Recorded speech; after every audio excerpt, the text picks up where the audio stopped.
nimewaita hapa niweze kutoa ufafanuzi kidogo na hatua ambazo kama serikali, kama wizara tumeamua kuzichukua baada ya kushauriana na management na wataalamu wangu.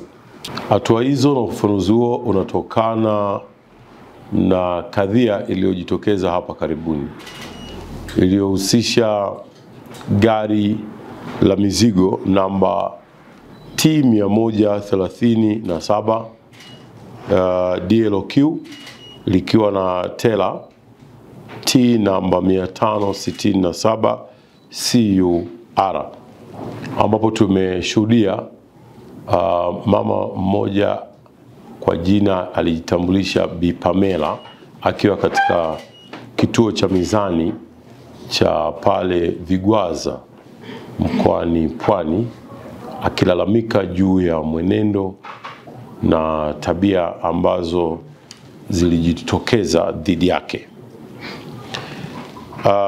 Sasa baada ya kufanya utaratibu wa kusikiliza kile ambacho yeye alichokilalamikia, nilitoa maelekezo moja kwa moja kwa wataalamu wangu kupitia katibu mkuu kunipatia taarifa ya nini ambacho kimesababisha kadhia ile.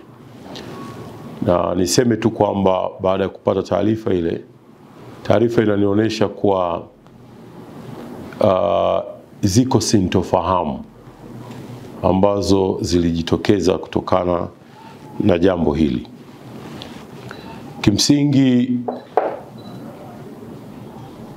ukisikiliza pande zote mbili, unaona kwamba liko tatizo la wazi ambalo limesababisha tufike katika hatua hii ya leo tuliofikia. Na kwa msingi huo, baada ya kugundua kwamba liko tatizo, nimeamua kuchukua hatua zifuatazo kwa kumwelekeza katibu mkuu.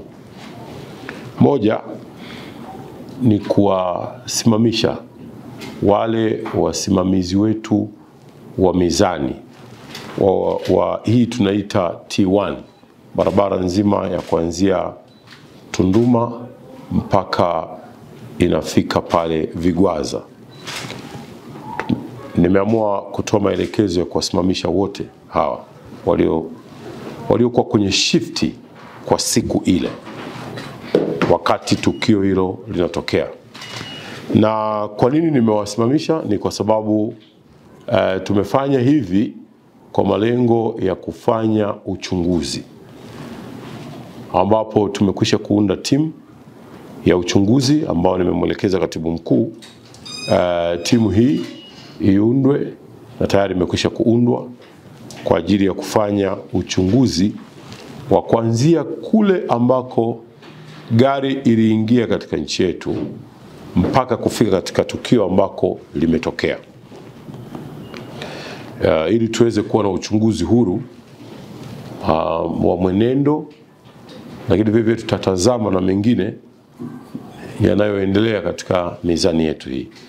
Timu hii itawahusisha maafisa wa serikali. Mimi mara baada ya kusikiliza timu ya wataalamu wangu waliponipatia taarifa ya awali, niliona wazi kabisa kwamba liko tatizo la kutokusomana kwa mifumo. Kwa hivyo nimetoa maelekezo haya yaanze kufanyiwa haraka sana utekelezaji wake. Sasa maelekezo ambayo ninayatoa ni kwamba mameneja ni lazima wawe wasimamizi number 1 wa mizani zetu zote. Hivi sasa tumeamua kuwaweka pembeni wale waliokuwa katika shifti siku ambapo gari hili lilikuwa linapita kupisha uchunguzi. Lakini hapo mbele tutaanza mara moja mizani zitakazokuwa zikilalamikiwa na mameneja tutawachukulia hatua pia. Uwekezaji wa serikali kwenye barabara ni mkubwa sana. Barabara ya lami kilomita 1 ni wastani wa shilingi za Tanzania bilioni 1 mpaka bilioni 2. Inategemea na mazingira ya eneo lenyewe linalokufanyiwa kazi, na pesa zinazotumika ni pesa za umma. Na kwa hivyo ni muhimu sana wakati huo kuendelea kulinda rasilimali hii, kwa kuwa barabara zinapoharibika uwekezaji wake ni ghali sana, lakini si tu uwekezaji, na usalama wa watumiaji wa barabara wao wenyewe.